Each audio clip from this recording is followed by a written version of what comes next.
Hi everyone, আসসালামু আলাইকুম। আশা করি সবাই ভালো আছেন, আর যদিও ভালো না থাকেন আশা করি আজকের এই ব্লগটা দেখলে এবং শুনলে অবশ্যই আপনারা ভালো থাকবেন। কারণ নিজের দেশের কথা শুনতে বা নিজের দেশের বিশেষ কোনো কাজ বা বিশেষ কোনো অর্জন কার না ভালো লাগে বলেন। তো আজকে সেরকম কিছুই আপনাদের সাথে শেয়ার করতে যাচ্ছি। তো আশা করি এই ব্লগটা আপনাদের ভালো লাগবে। গত ব্লগে আমি এই রাস্তাটা দেখিয়েছিলাম, তো ইতিমধ্যে হয়তো অনেকে চিনে গেছেন এটা কোন রাস্তা।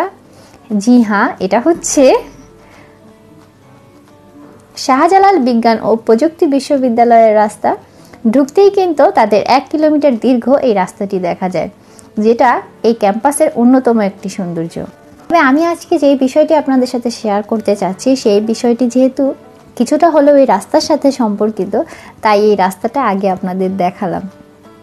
আসলে আমরা কম বেশি গ্রিনেস বুক অফ রেকর্ডের নাম কিন্তু সবাই শুনেছি। এটা এমন একটা বই যেখানে পৃথিবীর সব আশ্চর্য রকমের জিনিস বা অদ্ভুত রকমের জিনিসগুলো লিপিবদ্ধ করা হয়, বা কোনো মানুষের মধ্যে বিশেষ কোনো গুণ বা বিশেষ কোনো জিনিস, সেই জিনিসগুলোই কিন্তু এই বইটায় লিপিবদ্ধ করা হয়। 1955 সালে এই বইটার যাত্রাটা শুরু হয়। তখন মাত্র অল্প কিছু রেকর্ড নিয়েই কিন্তু যাত্রাটা শুরু হয়েছিল, কিন্তু এখন পর্যন্ত সেই বইতে প্রায় লক্ষ লক্ষ রেকর্ড যুক্ত হয়েছে। তো এখন আমি আমাদের দেশের কিছু রেকর্ড আপনাদের সামনে ছবির মাধ্যমে তুলে ধরছি। ভাষা আন্দোলন, আমরাই কিন্তু একমাত্র জাতি যারা ভাষার জন্য প্রাণ দিয়েছি। 1 লাইন সাইকেলিং, এটাও কিন্তু একটা রেকর্ড ছিল। আরেকটা রেকর্ড ছিল সবচেয়ে বড় ব্যাট আমরাই তৈরি করেছিলাম মাত্র 15 দিন সময়ে। আর সবচেয়ে বড় শিলাবৃষ্টি আমাদের বাংলাদেশেই হয়েছিল, তাই এটাও আমাদের একটা রেকর্ড। আর একসাথে সবচেয়ে বেশি মানুষ একসাথে হাত ধুয়েছিল, সেটাও একটা রেকর্ড ছিল। আর লাখো কণ্ঠে একসাথে জাতীয় সঙ্গীত গাওয়ার রেকর্ডটাও কিন্তু আমাদের ছিল। তো এমন বেশ কিছু রেকর্ড আমরা ইতিমধ্যে সেই বইয়ে লিপিবদ্ধ করতে পেরেছি। তো সেরকম নতুন কিছুই প্রচেষ্টা আবার চলছে। তো গত পাই দিবসে 14ই মার্চ পাই ডে ছিল। তো সেই দিন এরকম একটা রেকর্ড করার জন্য নতুন করে 3141 মিটার রাস্তা জুড়ে তারা পায়ের মান লিখেছে, এবং এটা লিখতে তারা টোটাল 3141টি সংখ্যা লিখেছে। তো এটা কিন্তু অনেক বড় একটা বিষয়। তো ক্যাম্পাসের যে ভাইয়া আপুরা এত কষ্ট করে এই কাজটা করেছেন, তাদের কিন্তু অসংখ্য ধন্যবাদ। আর বাংলাদেশের রেকর্ডগুলোর মধ্যে আরেকটা রেকর্ড ছিল সবচেয়ে ঝালমরিচের, নাগামরিচ, এটাও কিন্তু সিলেটে ছিল। আর সবচেয়ে বড় মানব পতাকাটাও কিন্তু আমরা তৈরি করেছিলাম। তো আসলে যে ভাইয়া বা আপুরা পরিশ্রম করে এই জিনিসটা লিখেছেন, তাদের তো অনেক ধন্যবাদ। আর যাদের মাথা থেকে এই জিনিসটা এসেছে বা যার মাথা থেকে, তাকে অনেক অনেক বেশি ধন্যবাদ। আসলে এরকম বিশেষ মানুষগুলোর মাথা থেকেই এরকম বিশেষ আইডিয়াগুলো আমাদের সামনে আসে। যারা লেখাপড়া করেছি আমরা কম বেশি সবাই কিন্তু পাই কি জিনিস বা তার মান সম্পর্কে আমাদের অবগত আছি। বাট তারপরও এই জিনিসটাকে যে এইভাবে ফুটিয়ে তোলা যায়, এটা হয়তো আমাদের মতো সাধারণ ক্ষুদ্র মানুষের মাথায় তো আসার কথা না, আমার মাথায় তো আসেইনি। বাট তারা এটা তুলে ধরেছে, বিষয়টা খুবই ভালো লেগেছে। এই জন্য আজকের ভিডিওতে বিস্তারিতভাবে এই জিনিসটাই আপনাদের সাথে শেয়ার করেছি। কারণ যারা সিলেটের বাইরে আছেন, হয়তো সরাসরি দেখতে পাচ্ছেন না বা সরাসরি এসে দেখাটা সম্ভব না, তাদের জন্যই তুলে ধরা, তাদের হয়তো একটু হলেও ভালো লাগবে। আর এখন আমি যেতে যেতে গেট পর্যন্ত যাব, তারপরে আপনাদের আমি দেখিয়ে দিচ্ছি যে প্রথম কোন জায়গা থেকে শুরু হয়েছে এবং কোথায় গিয়ে জিনিসটা শেষ হয়েছে। আর ডিটেল এই ইনফরমেশনগুলো ক্যাম্পাসের একটা ভাইয়ার কাছ থেকেই শোনা। আমার মনে হয় সরাসরি তার ভয়েসটা রাখলেই ভালো হতো, বাট সে যখন তার কাছ থেকে শুনছিলাম তখন জিনিসটা মিস হয়ে গেছে, রেকর্ড করতে মনে ছিল না। তো এই তো পাই, সবাই তো আমরা পাইকে চিনি। পাই জানি আমাদের নতুন কোনো পাওয়া দিয়ে দেয় আমাদের দেশকে। আমি তো খুব এক্সাইটেড। তো প্রথমেই তারা শুরুতেই তাদের ক্যাম্পাসের নাম লিখেছেন সাস্ট, SUST। তারপরে তারা পায়ের মান লেখা শুরু করেছেন। সোজা দাঁড়ালে হাতের বাম দিক থেকে ঠিক এভাবে লেখাটা শুরু হয়েছে এবং ঘুরে এসে শেষ হয়েছে। লেখাগুলো কিন্তু সরাসরি দেখতে বেশি ভাল লাগছিল দিনের আলোতে, আর যখন বাইক থেকে ফুটেজগুলো নিচ্ছিলাম তখন সত্যিই অনেক ভালো লাগছিল।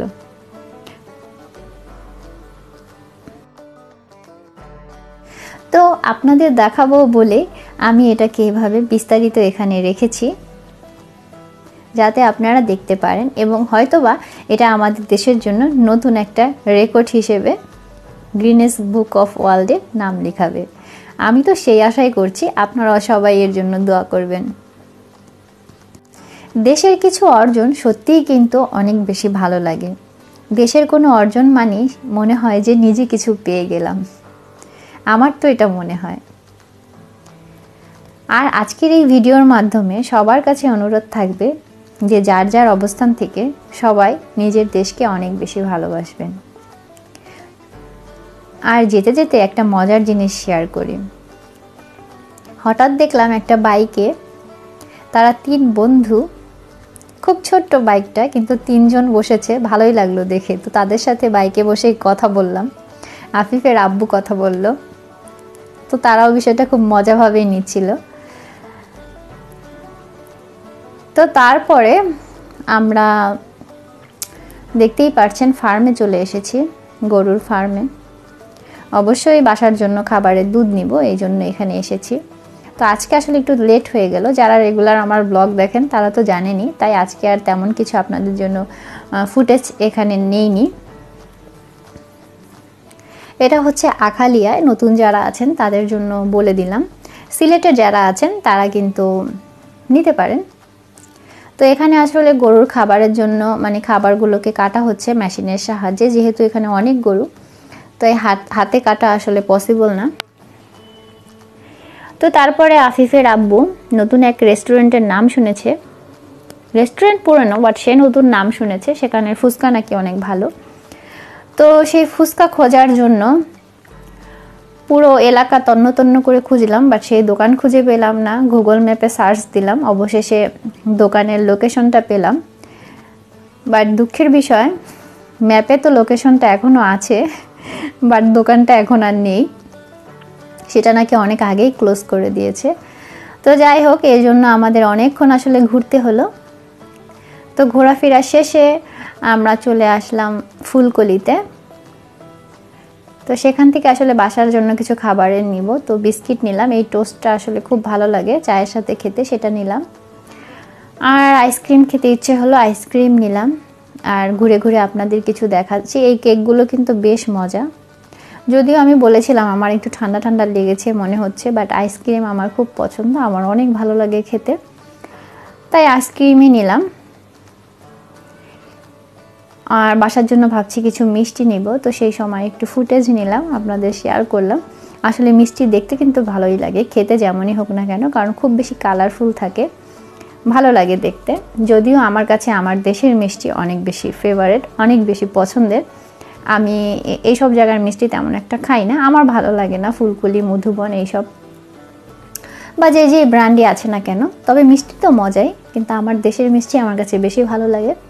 তো যাই হোক, আফিফের আব্বু কফি খাবে, যেহেতু আমরা সাস্ট থেকে চা খেয়েছিলাম, তো একবার অলরেডি চা খাওয়া হয়ে গেছে, তো আমি আর খাবো না। তো আফিফের আব্বু কফি খাবে। আর বাবার আর ছেলের এখন ভালোবাসা চলছে, দেখতেই পারছেন। আজকে ফুল টাইম আফিফ তার বাবার বুকেই এভাবে লেগেছিল। মাশাআল্লাহ, বাপ ছেলের ভালোই জমে। আফিফ ঘুমাচ্ছে, একটু হাসি দিচ্ছে, আবার দুষ্টামি করছে। তো আফিফের আব্বু কফি আর কেক খাবে, আর এই ফাঁকে আমি আপনাদের সাথে দোকানের একটু ভিউ শেয়ার করছি। আর সবাই কিন্তু অবশ্যই অবশ্যই দোয়া করবেন যারা ব্লগ দেখছেন। দোয়াটা হচ্ছে এই কারণে যে আমরা জানি আবারও গ্রিনেস বুক অফ ওয়ার্ল্ড রেকর্ডে নাম লিখাতে পারি, আর এবং অসংখ্যবার যেন নাম লেখাতে পারি। আমি তো খুব এক্সাইটেড, জানি না আপনাদের কাছে কেমন লাগছে। তো চকলেট দেখাচ্ছিলাম, চকলেট দেখলে মোটামুটি সবারই কিন্তু লোভ লাগে আমার মনে হয়। তো ঘুরে ঘুরে আসলে বাসার জন্য কেনাকাটাও করলাম, আর সেই ফাঁকে আপনাদেরকেও দেখালাম। আর এই চকলেটগুলো দেখলেই আসলে ছোটোবেলার কথা মনে হয়ে যায়, কারণ আব্বু যেহেতু দেশের বাইরে ছিল, তো প্রচুর চকলেট খেয়েছি, প্রচুর চকলেট খেতে খেতে মাঝে মাঝে পেট খারাপও হয়ে যেত। যাই হোক, আপনাদের সাথে একটা মজার জিনিস শেয়ার করে ফেললাম। আর আজকে কেকগুলো ভীষণ সুন্দর ছিল, যেহেতু 17ই মার্চ, আসলে অনেকেই কেক নিচ্ছিল, এই জন্যই আসলে কেক বেশি ছিল। আর দেখলাম যে ফুলকলির মানে কেকের ভেরিয়েশনটা অনেক বেশি করেছে, আর এখন নতুন করে সুন্দর সুন্দর ডেকোরেশনও করে, ভালো লাগলো দেখে।